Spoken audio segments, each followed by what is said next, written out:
ஓம் சக்தி தாயே போற்றி. நீ நல்லது நினைத்தால் இந்த தாயின் ஆசீர்வாதத்தில் உனக்கு நல்லது மட்டுமே நடக்கும். இன்று இந்த அம்மாவின் வாக்கினை கேட்கும் இந்த நிமிடம் உன் கர்ம வினைகள் அத்தனையும் நிச்சயமாக உன்னை விட்டு விலகிவிடும் என்பதில் எந்த ஒரு மாற்று கருத்துமே இல்லை. என் செல்ல குழந்தையே, இன்று உன் அம்மா உனக்கு குறித்து கொடுத்த அந்த நாள் வந்துவிட்டது. இன்னமும் சில மணி நேரத்திற்குள்ளாக நீ நினைத்த விஷயங்கள் எல்லாம் உன் கைகளில் வந்து சேரப்போகின்றது. என் தங்க குழந்தையே, இதையெல்லாம் நான் கொடுப்பதற்கு காரணம் என்ன தெரியுமா? நீ என் மீது கொண்டிருந்த பக்தி மட்டும்தான். அது உன்னதமானது. எந்தவித எதிர்பார்ப்புகளும் இல்லாமல் இந்த அம்மாவினை உன் தகப்பனாக நினைத்து வைத்திருந்த நேரம், இந்த அன்பிற்குத்தான் இந்த பரிசு உனக்கு கிடைக்கப் போகின்றது. என் செல்ல பிள்ளையே, என்னை நினைத்து நீ என்னுடைய குழந்தையின் கண்ணில் பட்டு என்னுடைய குழந்தையின் கண்ணில் வரும் ஒரு சொட்டு கண்ணீருக்கு ஈடான பொருள் இந்த உலகத்தில் எங்கும் உள்ளதா? கிடையவே கிடையாது. இத்தகைய பக்தியுடைய என் குழந்தை உனக்கு இந்த அம்மா நான் என் அன்பை முழுமையாக தருகின்றேன். என் தங்க குழந்தையே, நான் உனக்கு வாழ்க்கையில் என்னவெல்லாம் செய்ய வேண்டுமோ அதையெல்லாம் செய்து கொடுக்க போகின்றேன். இதற்கு மேலும் என் குழந்தையே, நீ வருந்தவோ அல்லது எதற்காகவும் வேதனைப்படவோ எதுவும் இல்லை. எல்லாவற்றையும் சரி செய்து கொடுக்க வேண்டிய பொறுப்பு எனக்கு வந்துவிட்டது. என் தங்க குழந்தையே, உனக்கான நல்ல நேரம் உன்னை தேடி வந்து கொண்டிருக்கின்றது. நீ நினைத்த அத்தனை விஷயங்களும் கற்கண்டு போல இனிமையான வாழ்க்கையாக உனக்கு வந்துவிட்டது, கிடைக்கப் போகின்றது. இந்த காரியங்கள் எல்லாம் நலமோடு கைகூடும். உன் வாழ்க்கையில் இனி எப்பொழுதுமே வசந்த காலம்தான்.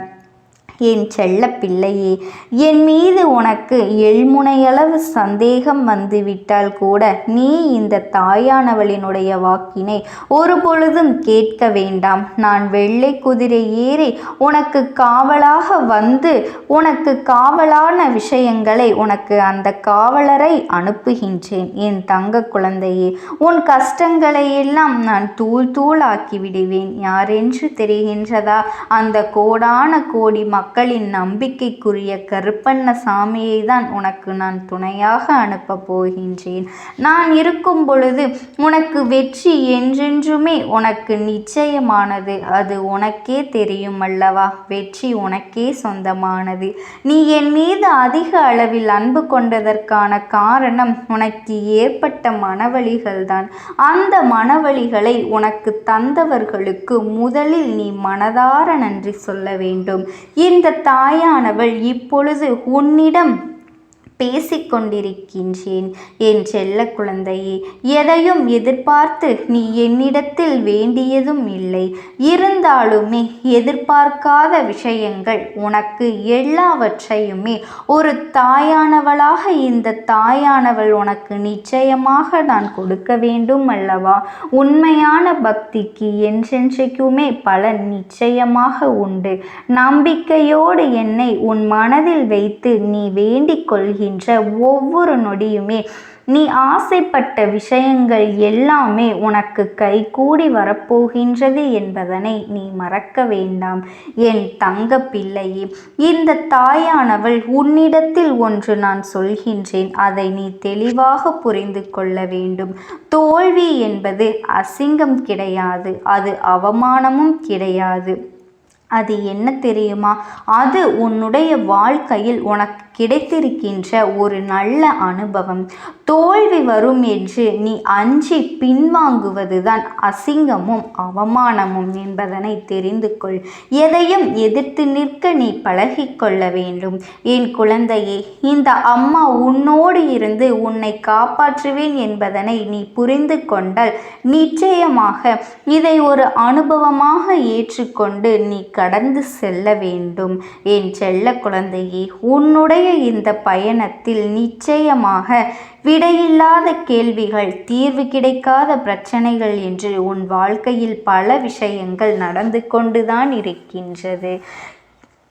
அதை இல்லை என்று ஒரு நாளும் சொல்லிவிட முடியாது. உன்னோடு இனி அதற்கான அத்தனை விடைகளையும் அத்தனை பிரச்சனைகளையும் உனக்கு நான் தீர்வினையும் உன் தாயானவள் நான் கிடைக்க செய்ய போகின்றேன். எவ்வளவு துன்பங்கள் இருந்தாலுமே புன்னகையோடு அதை நீ கடந்து செல்ல வேண்டும். நிச்சயமாக எல்லாமே உன்னுடைய வாழ்க்கையில் சரியாகும். இதை சொல்வது உன் அம்மா, என் தங்க குழந்தையே. உன் அம்மா நான் என்பதை நீ நினைவில் வைத்து கொள்ள வேண்டும். யாரோ வருகின்றார்கள், யாரோ சொல்கின்றார்கள் என்று நீ எண்ணிக்கொள்ளாதே என் குழந்தையே.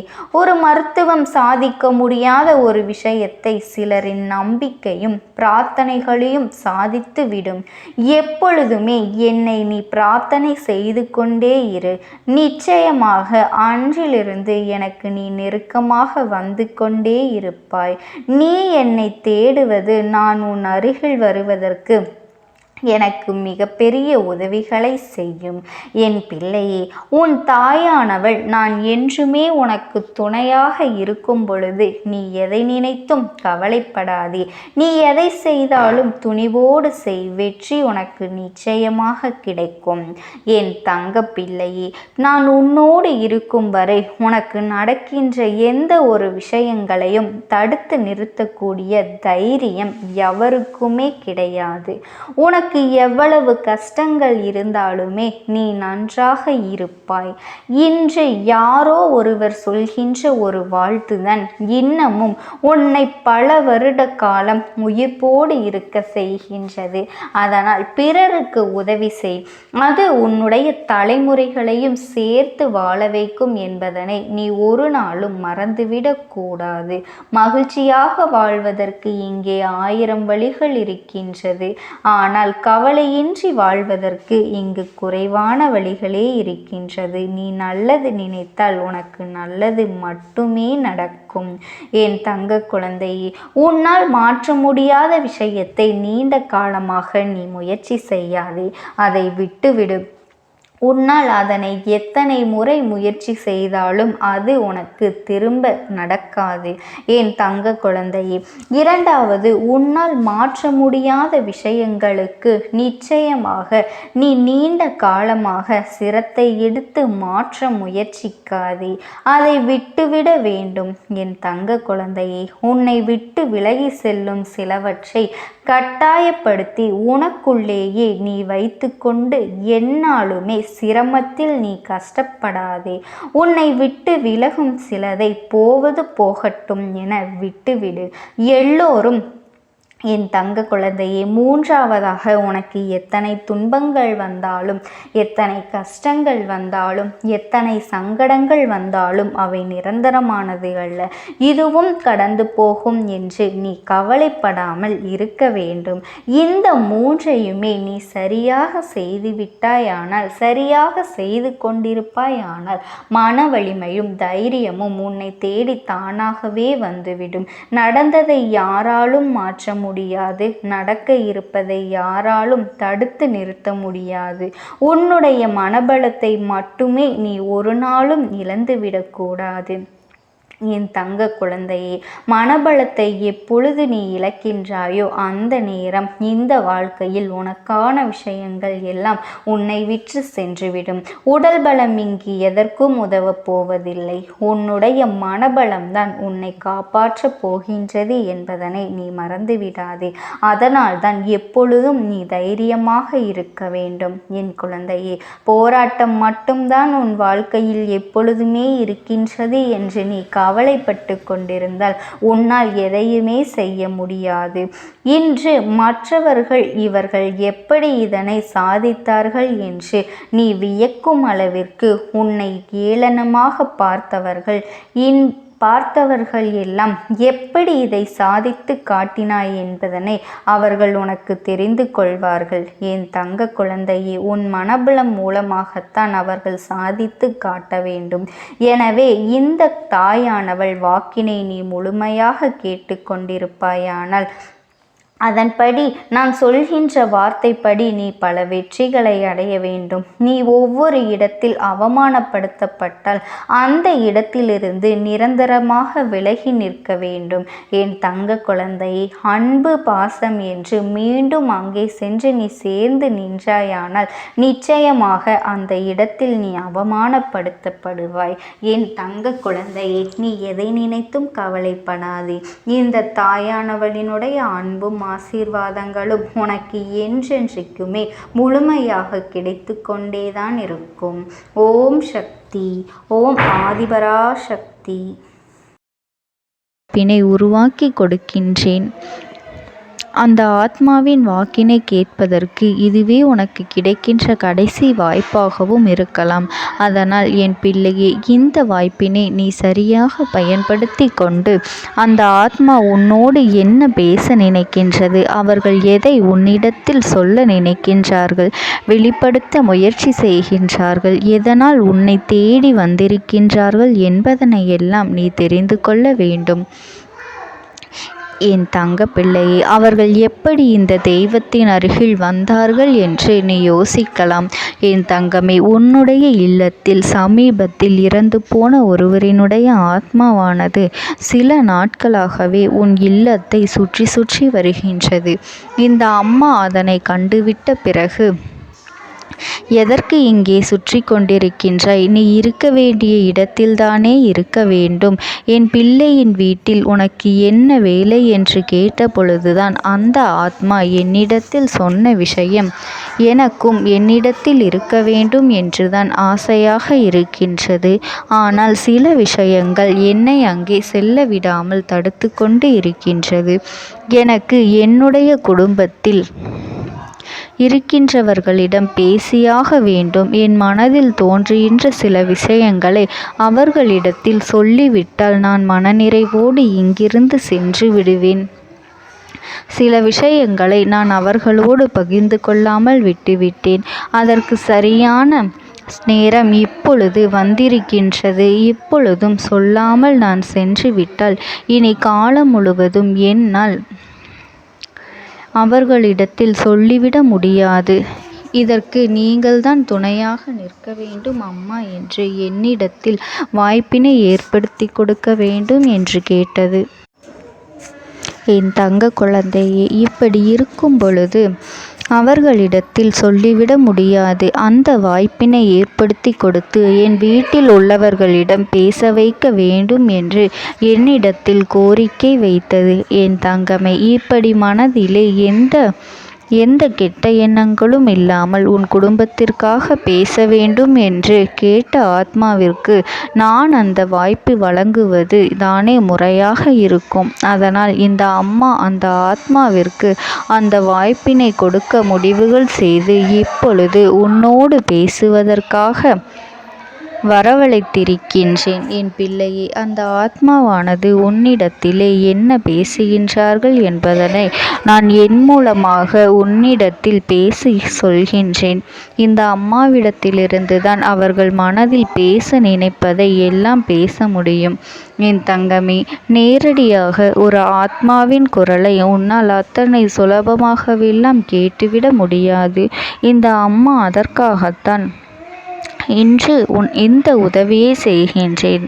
என் குடும்பத்தில் இருக்கின்றவர்களிடம் பேச வந்திருக்கின்றேன். உங்கள் எல்லோரையும் நான் இனி காணவே முடியாது என்பதனை நான் உணர்ந்து கொண்டேன். என் வாழ்க்கையில் நிறைவாக இருந்து என்னால் உங்களுக்கு கஷ்டங்கள் வந்தாலும் உங்களால் எனக்கு எந்த கஷ்டங்களும் இதுநாள் வரையிலும் வந்தது கிடையாது. நான் நினைத்தது போல இந்த வாழ்க்கையை அத்தனை சந்தோஷமாக வாழ்ந்து கொண்டுதான் இருந்தேன். என் குடும்பத்தில் இருக்கின்றவர்களிடம் பேச வந்திருக்கின்றேன். உங்கள் எல்லோரையும் இனி நான் காணவே முடியாது என்பதனை நான் உணர்ந்து கொண்டேன். உங்களோடு இருந்த இந்த காலகட்டம் குறைவாக இருந்தாலும் எனக்கு கிடைத்த சந்தோஷங்களும் மகிழ்ச்சியும் ஏராளமாக இருந்தது. அதனால் எனக்கு எந்த ஒரு கவலையும் இதுவரையில் இருந்ததே கிடையாது. நான் நினைத்தது போல இந்த வாழ்க்கையை நான் சந்தோஷமாகத்தான் வாழ்ந்து கொண்டு இருந்தேன். ஆனால் இவ்வளவு காலம் எனக்கு சீக்கிரமாக என்னுடைய ஆயுள் முடிந்துவிடும் என்று எனக்கு முன்பே தெரியாது. அது தெரிந்திருந்தால் நிச்சயமாக என் மனதில் இருக்கின்ற அத்தனை விஷயங்களையும் நான் உங்களிடத்தில் சொல்லியிருப்பேன். ஆனால் எல்லோரும் நினைப்பது போலத்தானே நானும் நினைத்திருந்தேன். எனக்கும் இந்த உலகத்தை விட்டு செல்ல வேண்டும் என்ற ஆசை கிடையாது. மற்றவர்கள் சொல்வது போல எதற்காக பிறந்தோம், நாம் ஏன் பிறந்தோம் என்று ஒரு நாளும் நான் நினைத்தது கிடையாது. வாழ வேண்டும் என்றுதான் ஆசைப்பட்டேன். என்னுடைய ஆசைகள் எல்லாம் நிராசையாகும்படி இந்த உலகத்தில் விட்டு செல்ல வேண்டிய காலகட்டம் கட்டாயம் வந்துவிட்டது. என்னுடைய கடமை இங்கே சரியாக முடிவதற்கு வந்துவிட்டது. இன்று நான் உங்களோடு பேச வந்ததற்கு முக்கியமான காரணம், சில விஷயங்களை எல்லாம் உங்களோடு சொல்லாமல் விட்டுவிட்டேன். எப்படி நடக்கும் என்று தெரியாமல் நான் சில விஷயங்களை செய்தும் முடித்துவிட்டேன். அதற்காக உங்களிடத்தில் நான் மன்னிப்பு கேட்டுக்கொள்கின்றேன். இதை உங்களிடத்தில் பகிர்ந்து கொள்ள வேண்டும் என்றுதான் இன்று நான் வந்திருக்கின்றேன். உங்களை நான் மனதார வணங்குகின்றேன். இந்த வாய்ப்பினை நான் சரியாக பயன்படுத்தி கொள்ள விரும்புகின்றேன். அதனால்தான் என் மனதில் இருக்கின்ற விஷயங்கள் எல்லாம் நான் சொல்லிவிடுகின்றேன். சிறிது நேரம் அமைதியாக அமர்ந்து என்னுடைய வார்த்தைகளை கேட்டாலே போதும். என்னுடைய அன்பினை புரிந்து கொண்டு அதுவே எனக்கு போதும். நான் நிச்சயமாக இங்கிருந்து நல்லபடியாக சென்று விடுவேன். இன்று உங்களோடு பேச வந்ததற்கு ஒரு முக்கியமான காரணம், நான் சில விஷயங்களை சொல்லாமல் விட்டுவிட்டேன். இப்படி நடக்கும் என்று எனக்கு ஒரு நாளும் தெரியாமல் சில விஷயங்களை செய்துவிட்டேன். அதை உங்களிடத்தில் பகிர்ந்து கொள்ளத்தான் வந்திருக்கின்றேன். என் மனதில் நினைக்கின்ற விஷயம் என்ன தெரியுமா? நான் உங்களை நன்றாக பார்த்து கொள்ள வேண்டும். உங்களின் ஆசைகளை எல்லாம் நிறைவேற்றி கொடுக்க வேண்டும். உங்கள் வாழ்க்கையில் நடத்தி கொடுக்க முடியாமல் போனாலும் இனிமேல் அதையெல்லாம் நடத்தி கொடுக்க வேண்டும் என்று ஆசைப்பட்டு என்னால் ஆன முயற்சிகளை எல்லாமே செய்து கொண்டிருந்தேன். ஆனால் முழுமையான பலன்களை கொடுப்பதற்கு முன்பாகவே இது போன்று நடந்துவிட்டது. அதனால் நான் ஏதேனும் குற்றம் குறைகள் செய்திருந்தாலும், ஏதேனும் உங்களுக்கு மனதிற்குள் கஷ்டத்தை தந்திருந்தாலும் என்னை மன்னித்து விடுங்கள். நான் எப்பொழுதும் உங்கள் மீது உண்மையான அன்பினைத்தான் வைத்து கொண்டிருக்கின்றேன். நான் ஒரு நாளும் மனதில் ஒன்றும் வெளியில் ஒன்றுமாக ஒரு நாளும் நான் நடந்து கொண்டது இல்லை. அதனால் என்னவோ என்னுடைய குணங்கள் சிலருக்கு இங்கே பிடிப்பதே இல்லை. எதுவாக இருந்தாலும் என்னோடு இருக்கின்ற என் குடும்பத்திற்கு தெரியும் அல்லவா நான் யார், என்னுடைய அன்பு எப்படிப்பட்டது என்று. அதனால் என்னுடைய அன்பினை முழுமையாக உணர்ந்து கொள்ள வேண்டும் என்று அதனை இங்கிருந்து ஏற்றுக்கொள்ளவே முடியாத ஒரு விஷயமாகத்தான் இருந்தது. நானும் அங்கும் அங்கும் ஓடி ஓடி மீண்டும் என்னுடைய உயிரை மீட்டெடுத்து விடலாம் என்றுதான் முயற்சி செய்தேன். ஆனால் அப்பொழுது என்னால் அதையெல்லாம் செய்ய முடியவில்லை. உயிரற்ற உடலாக இங்கே நின்று கொண்டிருக்கின்றேன். நாட்கள் செல்ல செல்ல இதை எனக்கு ஏற்றுக்கொள்ள பழகிவிட்டது. இனிமேல் இதுதான் என்னுடைய உலகம். மீண்டும் அங்கே செல்ல முடியாது என்பதனை நான் புரிந்து கொண்டேன். செல்ல முடியாவிட்டாலும் ஆத்மா என்று ஆன பிறகு என்னுடைய உலகத்தில் இருந்தால்தான் எனக்கு சந்தோஷம். மீண்டும் மனித வாழ்க்கைக்குள் என்னால் நுழைந்துவிட முடியாது. எனக்காக இத்தனை காலமும் அன்போடு பழகி எனக்கு எல்லாம் செய்த உங்களுக்கு நான் சொல்கின்ற விஷயம் ஒன்றுதான். நடந்தது எல்லாம் நடந்துவிட்டது. நடந்த விதையை யாராலும் இனி மாற்ற முடியாது. இனி நான் உங்களோடு இருக்க வேண்டும் என்று நினைத்தால் கூட அது நடக்காது. அதனால் இந்த வாழ்க்கையில் நீங்கள் நல்லபடியாக வாழ்ந்து சந்தோஷமாக இருக்க வேண்டும் என்றுதான் அந்த ஆத்மா மனது வேதனைப்பட்டு உன்னோடு பேசுகின்றது. என் தங்க குழந்தையே, யார் உன்னை விட்டு சென்றாலும் இந்த தாயானவளினுடைய அன்பும் ஆசீர்வாதங்களும் உனக்கு என்றென்றைக்குமே முழுமையாக கிடைத்து கொண்டே இருக்கும். அதனால் நீ எதை நினைத்தும் கவலைப்படாதே. உனக்காக எப்பொழுதும் நான் இருந்து கொண்டே இருப்பேன். ஓம் சக்தி. ஓம் ஆதிபரா சக்தி. நீ விடுதலை கொடுக்க மாட்டாயா என்று என் பிள்ளை, நீ என்னை பார்த்து கேட்கின்ற விஷயத்திற்குத்தான் நான் முடிவினை கட்டப் போகின்றேன். இன்னமும் சுருக்கமாக உனக்கு சொல்ல வேண்டும் என்றால், உன்னுடைய பிடிவாதம் இந்த அம்மாவினிடத்தில் ஜெயித்து விட்டது என்பதுதான் உண்மை. என் குழந்தைக்கு எந்த ஒரு விஷயம் வேண்டும் என்று அடம்பிடித்து இத்தனை காலமும் நீ நின்று கொண்டிருந்தாயோ, அந்த ஒரு விஷயத்திலிருந்து உன் அம்மா நான் உனக்கு விடுதலையை கொடுக்க வேண்டும் என்று என் முன்னால் கதறி அழுதாயோ, அந்த விஷயத்தை இன்று உனக்கு நான் முடித்து வைக்கின்றேன். என் பிள்ளையே, சுற்றி இருக்கின்ற உறவுகளையெல்லாம் நம்புவதை விட்டுவிட்டு சற்று விலகி நிற்பதுதான் எல்லோருக்குமே நல்லது. ஏனென்றால் யாருடைய குணம் எப்பொழுது எப்படி மாறும் என்று யாராலும் கணித்துவிட முடியாது. ஒருவரிடத்தில் நல்லபடியாக பேசிக்கொண்டு வந்திருப்பாயானால் அவர்கள் மனதிற்குள் என்ன இருக்கின்றது என்று உன்னால் ஒரு பொழுதும் தெரிந்து கொள்ள முடியாது. அவர்களுக்குள் 1000 விஷயங்கள் ஓடும்.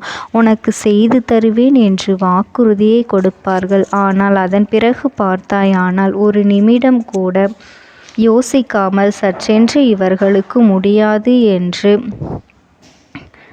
சொல்லிவிடுவார்கள். மனதிற்குள் அவர்கள் நினைப்பது, நீ சொல்வதை சொல்லிவிட்டு போ, நான் எதற்காக உனக்கு உதவி செய்ய வேண்டும் என்று எண்ணிக்கொண்டிருப்பார்கள். இது போன்ற போலிகள் அதிகமாக நிறைந்து இருக்கின்ற இந்த உலகத்தில் ஒரு விஷயத்திற்காக என் பிள்ளை நீ ஆசைப்படுகின்றாய் என்றால் அதை மிகவும் நான் கவனத்தோடு புரிந்து கொண்டு உன் வாழ்க்கைக்கு அது சரியா தவறா என்று, தேவைதானா தேவையில்லையா என்று, ஒரு வேலை கிடைத்தால் உன் வாழ்க்கை தெளிவாக இருக்குமா என்றால் நான் புரிந்து கொண்டுதான் உன் அம்மா நான் உன்னிடத்திலே சொல்ல முடியும் என்பதனை புரிந்து கொள். உனக்கு எத்தனை கால தாமதங்கள் ஆகியது என்பதனை அதனை புரிந்து கொள்ள அதை உன்னிடத்தில் ஒப்படைக்க வந்ததற்கு காரணம், பல அதிசக்தி வாய்ந்த பூஜைகளாலும் தெய்வங்களை நீ தொடர்ந்து வணங்கி கொண்டிருப்பதாலும் மட்டும்தான் உன் வேண்டுதல்கள் உச்சத்தை தொட்டுவிட்டது. தெய்வத்தின் மனதை நீ தொட்டுவிட்டாய். இனிமேல் உன்னிடத்திலிருந்து தெய்வத்தினால் தப்பிக்க முடியாது. நிச்சயமாக இனிமேல் இதனை நீ கொடுத்துதான் ஆக வேண்டும். எந்த எல்லைக்கும் செல்வதற்கு தயாராகிவிட்டாய். கடவுளுக்கு என்னென்ன செய்ய வேண்டுமோ அதையெல்லாம் என் பிள்ளை மனதார செய்து விட்டாய். உன்னுடைய அன்பிற்கு இந்த அம்மா நான் 5வது நாள் உன் வாழ்க்கையில் மிகப்பெரிய பிரச்சனையை தீர்த்து கொடுக்கின்றேன். அம்மாவினை நம்பினால் உனக்கு சத்தியம். என்னை நீ நம்பவில்லை என்றால் இந்த அம்மாவினால் நிச்சயமாக எந்த விஷயத்திலும் இதற்கு பொறுப்பாக முடியாது. உனக்கு நடப்பதை கூட நீ உணராமல் இருந்துவிட்டு நிச்சயமாக உன்னுடைய மனநிலையில் தான் மாற்றங்களை கொண்டு வர வேண்டும். இதனை புரிந்து கொள். ஒரு முறை அல்ல, பல முறை இதை நான் சொல்லியிருக்கின்றேன். வாழ்க்கையில் தெய்வத்தினுடைய சக்தி வந்துவிட்டது என்றால் உனக்கு பல நல்ல விஷயங்கள் செய்வதற்கு முயற்சிகளையும் செய்து கொடுத்தது. ஆனால் என் பிள்ளை, நீ உன் மனதிற்குள் வைத்திருக்கின்ற தேவையற்ற எண்ணங்களால் அதை தொலைத்து விட்டாய். ஒரு பொழுதும் நீ தொலைக்கவும் மாட்டாய். தொலைக்க இருக்கவும் கூடாது. ஏனென்றால் உன்னோடு இருப்பது இந்த அம்மாவாகிய நான். உன் வாழ்க்கையில் நல்லதை செய்து கொடுப்பது உன் அம்மா நான். உனக்காக இந்த வாழ்க்கையில் எந்த எல்லைக்கும் செல்ல தயாராக இருக்கின்றேன். அதனால் இனி துணிந்து இறங்கு. எண்ணி 5வது நாள் நீ விரும்பிய விஷயம் உன் கைகளில் இருக்கும். எந்த முயற்சிகளையும் செய்யாமல் அம்மா தரவில்லை என்று